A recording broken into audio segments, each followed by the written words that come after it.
All right. Welcome to the League of Women Voters of Moscow's speaker series for February 14th. I'm going to begin by telling you the title of the talk.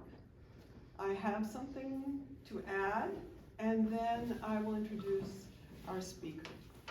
So, first, a couple of announcements. Our League of Women Voters Legislative Action Committee is very geared up at this point. I would say that they're the most active and engaged part of the League at this point. So if you are interested, normally Joan's here and she can help you to get connected, but I can do that as well, and there's Nancy, of course, Nancy Cheney. I brought cookies. This is Valentine's Day cookies are over here, thanks to Costco. And so the talk title for our League of Women Voters speaker series today is Pollinator Summit 2024.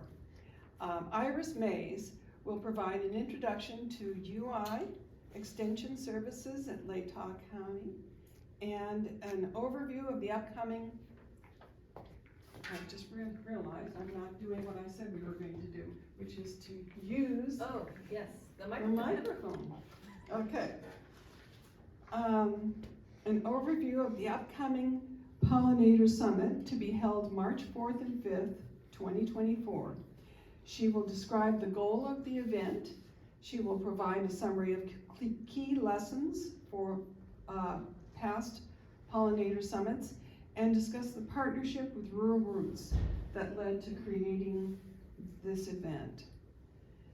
And because this is Valentine's Day and because we are in Black History Month, I believe I have found just the right poem to launch our program today.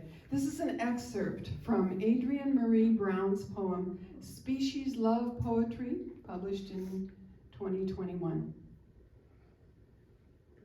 I have done so much, so many tasks, but what has mattered most has been the listening to the thirsting dirt, to the spiraling wind in the wake of murmuration, to the drumbeat of ant feet moving abundance with a million hands, the sacred erotic of pollination, the orgasmic opening of mushrooms, pulling the yes from miles underground, the innocent violence of predators feeding their young, the way the wild wastes nothing, the way the cedar gives me permission to pray.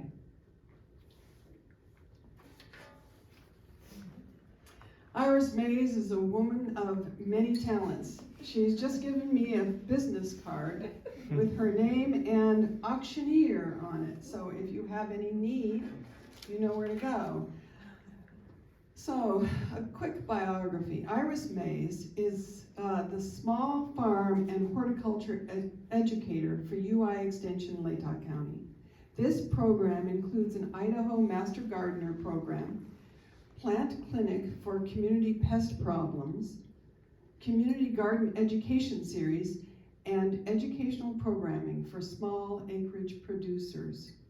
Her doctorate research focused on adult education, use of narrative, and pesticide safety education. Now that's quite the mix. She recently received a USDA Farmers Market Promotion Program grant for the Tuesday Community Market, and that may have been where you've seen her.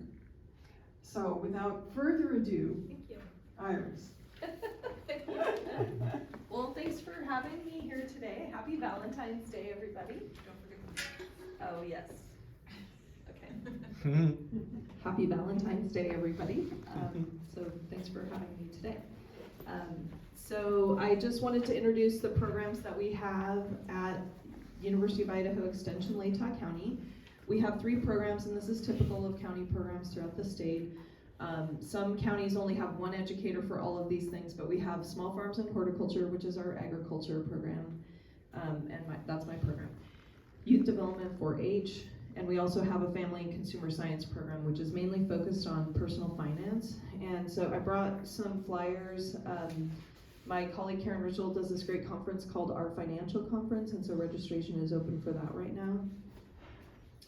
And then I also brought flyers for the Pollinator Summit, so you can see the speaker list, and there will be a detailed schedule coming out and on Facebook too. It's a free event, but we do ask people to register so we can get a head count. And then for the Farm and Garden series, I'm doing a program that we said we would do for the Tuesday market. That's for growers to help them develop some different products, like maybe shelf-stable products or whatever might help them become more profitable. And then on the other side are some garden classes. So if you know anyone who wants to learn how to garden, this series will be for that. And then experienced gardeners are welcome to come too, because we'll be doing things like starting seeds and seeding in the garden and things like that. So those are the flyers over there. And then just on the topic of auctioneering, I just wanted to put that out there. If you are involved with a nonprofit, that's a service that I offer to help nonprofits raise money. So, okay. And it's a little bit separate from my extension. It could be with my extension if it's a small farm or horticulture, like say it was for the Moscow Garden Club. But anyway, you know how that goes. In a small town, you wear lots of hats. So, so for small farms and horticulture, I'm doing a lot, and it's super fun. We have Master Gardeners, and that is a spring semester class, and so we're already full this year and going. But if you're interested, you can get on our waiting list, and we take registrations in November and December. So just wanted you to know about that, and that is a certificate program. So for people who don't have time to commit to that, or doing other things, traveling, stuff like that, I have the Farm and Garden series. So that's where we're trying to meet the needs of the community for gardening education. And then also I adopted the Tuesday market, which used to be at the Moscow Food Co-op, as the growers market. And so this is a photo of our thriving Tuesday market from last year. Okay, and I brought my friend, because it's Bring a Friend Day on Valentine's Day. Kelly Cooper is the sustainability coordinator for the city, and she's doing a lot to help us address climate change and water shortages and things like that. So I wanted to give her a few minutes to talk about her contribution to the Pollinator Summit, and I love collaborating with her, and I will hand her the microphone. Hi, happy Valentine's Day. So my main contribution for the Pollinator Summit is I run the youth aspect. So we really wanted, in the beginning of this, we really wanted to get the youth involved in protecting pollinators. And so I run the youth summit. Right now we go to Adventure Club, and we put on youth activities centered around bees. We've done seed art, we've planted flowers and started seeds for kids. That was a really popular one. So much dirt and so much mess. We've done art, we've done even some science where we've looked at different parts of pollinators and how they pollinate. This year we're going to be at Adventure Club again. We're going to do 2 days. So we're going to do the 6th and 7th. They're usually different days than the actual Pollinator Summit for the sake of me being in both places at once. And we're going to do some food and bees, since it's our theme this year. And then in addition to that, I also help with our latest project to trap bees in our community and to see what kinds of habitat we have. So we started a iNaturalist project for the Pollinator Summit. So those are my two things. I'll hand it back to Iris. Yeah, and since this is really a community collaboration, so like for the Youth Summit, PCI did a hummingbird feeder activity. We have also, last year we did a mason bee workshop where people could sign up, and then they got to go home with a mason bee house. If you don't know what that is, it's basically a block of wood that is drilled and bees can nest in it. So those are some other examples. And then I also want to mention, so this is the slide for Palouse Clearwater Environmental Institute, but we also had a partner with the, and I just want to read it off of here, off their logo. the Palouse Environmental Sustainability Coalition. So they were also an original partner in getting the Pollinator Summit going. So Palouse Clearwater Environmental Institute has provided some youth activities each year, and we also have done some different pollinator expos. PCI had one out at the Nature Center, and then they also are hosting the one inside this year at the Pollinator Summit. So from 11 to 1 on Tuesday, March 5th, we will have a Pollinator Summit. So the Latah Soil and Water Conservation District will be there. Book people will be selling pollinator books, and there will be several other organizations that you can go to the different tables. And so I think there's going to be about like 12 to 15 organizations. And Kelly is going to talk about iNaturalist at that during that expo time as well. Okay, so Rural Roots was an original partner, and if you haven't heard of Rural Roots, they've been a nonprofit in our community and throughout the state and region for over 20 years. And they are trying to address the needs of sustainable small acreage producers, and so that's also why it's a logical partnership with my program. And so I really like working with them, and they have really helped to, a couple of the board members said, hey, we should do a Pollinator Summit, so that's where the event came from. So some of the lessons learned I thought would be interesting just to have a little bit of content for this from past years. So we started the Pollinator Summit in 2020, and so I've learned a lot just from listening to all of the scientific lectures and things like that. So obviously this is probably when we all know pollinators need more habitat. So anything we can do to provide habitat, flowers, and even meadow grasses provide habitat for them. Just as one example, monarch butterflies lay their eggs only on milkweed. They can eat other plants, but they are in decline because they don't have enough milkweed. Bees prefer violet and purple flowers. They will land on sunflowers. You've probably seen them on sunflowers, but their color preference is for violet and purple, so I thought that was interesting.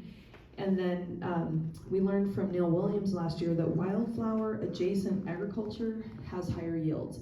And part of that is because of the pollination, if it is a crop that needs pollination, but even if it's not, because that habitat hosts beneficial insects, that helps adjacent agriculture. So he has lots of research papers if you want to learn more about that, but I love that because I love flowers. So I just wanted to share this for educational purposes. This is the map of the United States and how far the monarchs travel. If you haven't seen some of the films on monarchs, it is pretty incredible. These fragile, durable creatures fly all the way from Mexico and up through the US in different flyways all the way to Canada, and then hatch, and then their hatchlings know to go back down again. And so it's this incredible annual cycle. And I have read one news article that they are in decline this year, and that would be partly because of the heat, drought, and lack of habitat. So we just want to feature them. And I have noticed that most of our elementary schools have some milkweed in their little gardens, so that's encouraging. And we have some on the U of I Soil Stewards Farm, a very small patch. Some other lessons learned, native bees pollinate more efficiently than honeybees. So honeybees do a lot of our agricultural work, but even like in the tomato hothouses, they will employ a, sorry, this is so small, I will comment on each of these bullet points so you don't have to read it. But in hothouses, in growing tomatoes, they use a native bee from the East Coast that does the pollination inside the greenhouse. And tomatoes are self-pollinating, but they have a better yield if you have a bee buzzing and helping with that pollination. So let's see, what else do we say here? Oh, one thing I learned that I did not know about, so you could buy some nursery stock at maybe it might be like a larger, I don't want to name any names, okay, but like lawn and garden center that might have some lavender, for example. And it could have been sprayed with a neonicotinoid, and then any insect landing on that plant or feeding from those flowers could die. And so you just can't tell, and so it's a good thing to check when you are buying plants, especially if you're buying flowering plants, to find out what they have been sprayed with. And and maybe they haven't been sprayed with anything, but native plants, the people that produce native plants in our area are not going to be spraying these plants with neonicotinoids or other insecticides. So when something comes from Chile or wherever it's grown, they do need to spray it with fungicides and insecticides on that journey, so it makes it here. So that's just something to think about where you're getting your plants. Also, worldwide, there is a significant decline in all insects, and some of the entomologists are calling it an insect apocalypse, and that is because there's been such a loss especially in certain areas. I mean, we still have insects here, so hopefully we will be a good place for insects, but it will eventually have an effect on the whole food web. And another factor of pollinators, and you probably know this fact, but about 1/3 of our food comes from the work of pollinators, and so there's a lot of things that we wouldn't have without their work. Or in China, I think in some places they are hand pollinating. Humans are doing the pollination. Okay, and then on a fun note, if you don't like bugs, that's okay, but just know that beneficial insects make up about 90% or more of the insects that we have. So in the house, yes, we don't want insects in our house, but if you're out in the garden and you see an insect, it's good to find out what it is before just killing it, because it could be could be helping you, eating aphids or whatever. So a few more things. Pollinators evolved with specific native plants in a partnership. Some pollinators are generalists and they can pollinate anything, like the honeybees are kind of generalists, and then some are specific to one plant. So if that native plant goes away, that bee species can go away. Idaho has over 700 native bee species that have been documented, so that's pretty exciting. So because we have a lot of wildlands, I think we're still in pretty good shape. So for the Pollinator Summit, it's going to be March 4th and 5th, and as I mentioned, there's a flyer here if you want to take that. Monday is going to be focused on honeybees, and we're really lucky to get Steve Shepard from WSU. He is a world-renowned bee researcher. He's one of the most famous bee researchers in the world, and we have him right here on the Palouse, and so he will be our first speaker opening the conference. Tuesday, we're going to focus on native bees. And then 7 p.m. Tuesday, we'll have the film called The Pollinators. Another exciting speaker we're going to have on Zoom is Jacqueline, I'm blanking on her name, I'll have to read the flyer. Jacqueline Freeman. And she has written 2 books on bees. And she considers herself a bee steward.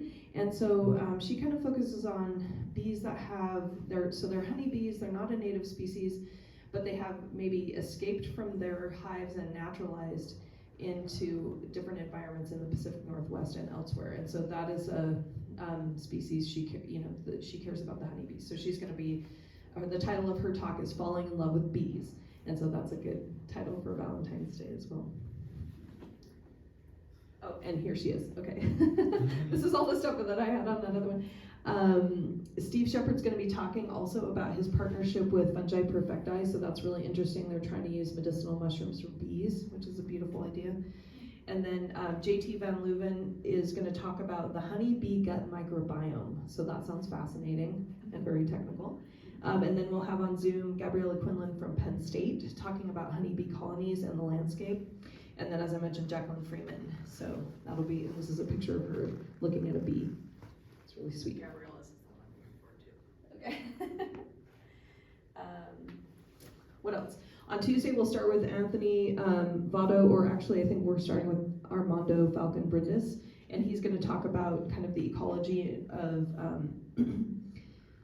of the interaction networks of the wild bees. And then Anthony's going to talk about bee nutrition. So we're going to kind of get that overview and then talking about what is the food that bees are eating, what do they need. And then there's an interesting project by Margarita Lopez Uribe. She'll be on Zoom, and she has been studying the movement of the squash bee. And so this is a bee that's native to Mexico, but as we have been taking squash plants and growing them further and further north, this bee has been also moving with the squash plants, and Anthony did find it here on the Palouse, so that should be pretty interesting. And then, as I mentioned, Kelly's going to talk about using iNaturalist. So that expo, the Pollinator Expo, will be 11 a.m. to 1 p.m. on Tuesday in the middle room of the Latah County Fairgrounds. And then we'll have a Zoom presentation on the Washington Bee Atlas, and so that is, Oregon also has an Oregon Bee Atlas, and we're working towards having an Idaho one as well, but just documenting all of those bees. And then we'll close out the presentations with Steve Cook, and he's going to be talking about pollinators and huckleberries, and soil, so that should be pretty interesting as well. So I just wanted you to have some of the specifics so you would know and what is going to happen, and the committee has worked really hard to try to get a really interesting and cohesive set of speakers each year, and especially this year. So the takeaway is to attend, please, if you want to, or just plant flowers. And then if you have any questions, you can email me at imaze@uidaho.edu. And yeah, any questions? I'm really curious about the location for the Pollinator Summit. Is that the germplasm place? Okay, yes, so thank you. So the Monday and Tuesday during the day, we'll be at the Latah County Fairgrounds in the main room there. And then the Pollinator movie called The Pollinators will be at 7 p.m. at the Potato Seed Lab on campus. And so the address for that is on the flyer. So that's a new facility that U of I recently built, and we'll be in their high-tech room, and then we'll have some free snacks and a no-host bar and have a movie night. So, yeah. Yes. So there was a piece on the radio just a couple of days ago about using AI and drones as pollinators. I'm wondering if you know anything about that. That just sounded fascinating, especially in light of our bee decline. Yeah, I don't know very much about that. I think the drones are pretty small, to mimic bees, but I don't know about that. But that would be a good topic to include maybe next year, is technology and bee management. Yeah. So. Will there be anybody at this conference that might know about that? I would think Steve Shepard would know about it. I don't know. Nobody's going to talk about it specifically, but I think if we can ask that question. So yeah, great idea. Are there any questions? Yes. You're talking about bee colonies relocating, whether hand carried to a certain site or being introduced intentionally or otherwise. Is there competition among those bee colonies that have been native to a particular area?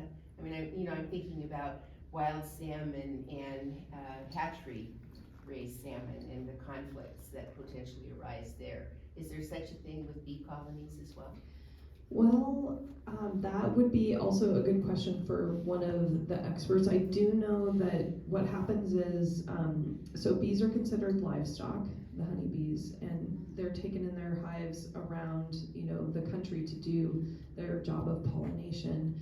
When they get down to the almond fields a little bit earlier, maybe around this time, they're there ready for the almonds that will begin blooming, and I think there's not a lot of food resources out in the landscape, and so they do have to be fed by their, managers, the bee managers. But yeah, and then I think that probably Armando and Anthony can talk about that competition, but it does seem like, from what I've heard, that just the more flowers and habitat helps both honeybees and native bees. But yeah, I'm sure there are some instances of competition where, it's just like, domesticated plants versus native plants. We want to give those native species a chance if we can. So yeah, but That's touched on in the film as well. okay, yeah, that's a good point. Yes. That iNaturalist thing, is that like a app you can put on your phone? Yeah, it's an app you can put on your phone, because the idea is you take a picture of something, whether it's an insect, a bee, a bird, a squirrel, a plant, whatever, and you upload the picture. And you can either, if you know its identification, you can put that in so that others know what it is. But if you don't, you can leave it there and an expert can come along and identify it for you. And so it helps scientists all over use that data in order to track some species. It does, yes. You can also use it online, so if you don't have it on your phone, you can upload your pictures on the computer as well and do the same thing. You just have to be able to put a little bit more into like the location part of it.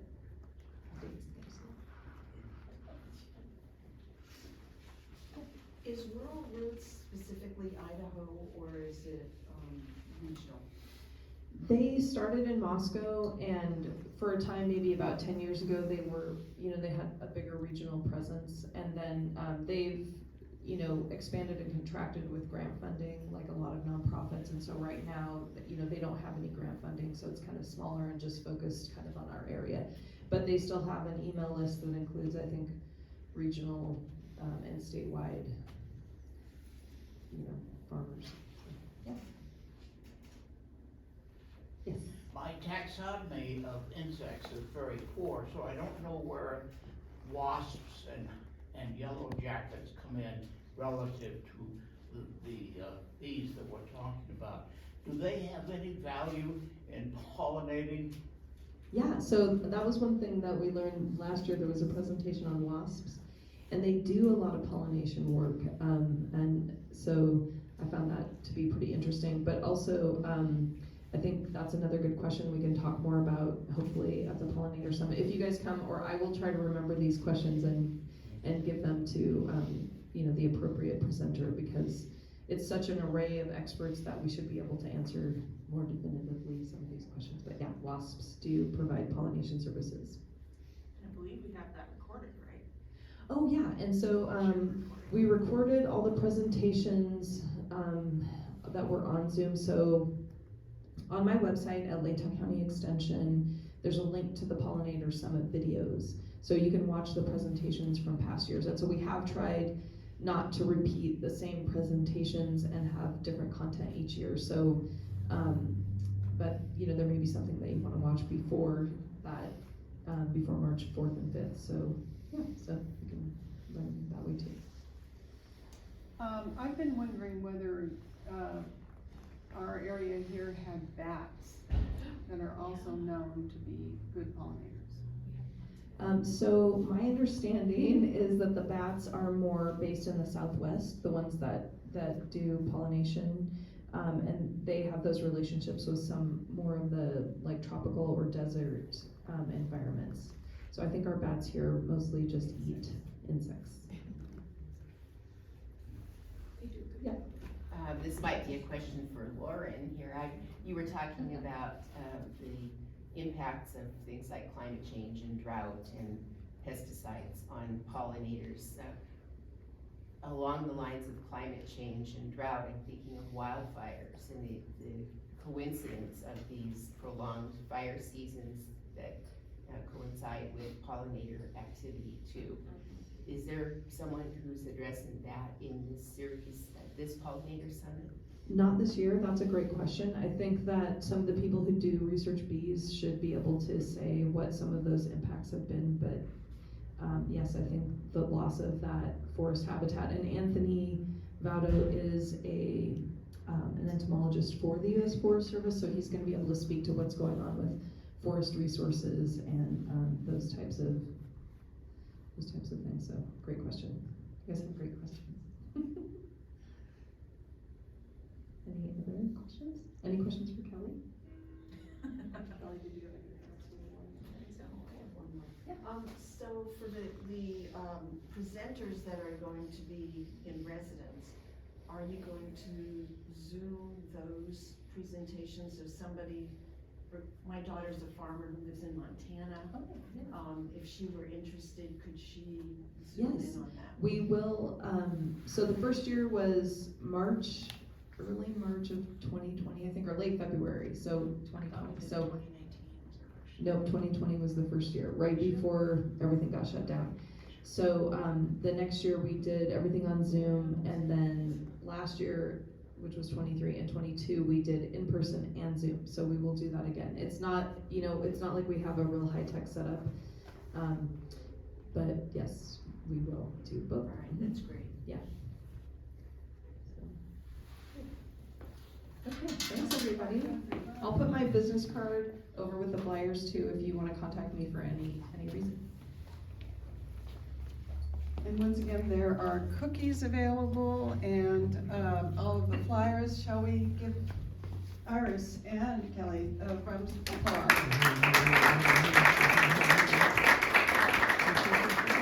Thank you so much. I appreciate it.